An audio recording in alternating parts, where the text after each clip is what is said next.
Welcome to the Tech Egg. Don't get scrambled. Enjoy the video. In this video, I will explain how to avoid quicksand dune awakening.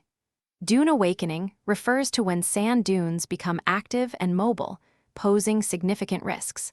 Understanding the mechanisms behind this instability is the first step. We will explore the most effective strategies to prevent this natural process, focusing on methods that ensure long-term stability and protection for vulnerable areas. Let's dive in.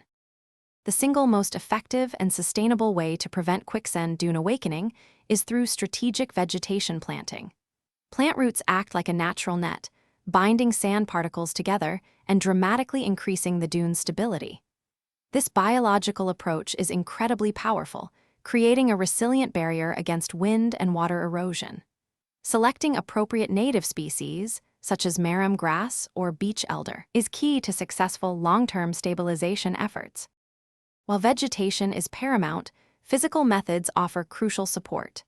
Installing sand fences, for example, helps to trap wind-blown sand, encouraging new dune formation and providing a more stable environment for plants to take root.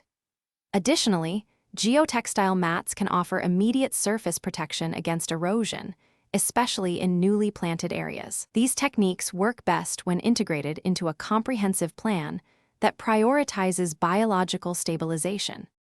Maintaining dune stability requires ongoing commitment and careful management. Regular monitoring allows for early detection of any signs of instability or erosion, enabling timely intervention. Furthermore, controlling human and animal access helps to prevent damage to fragile vegetation and dune structures.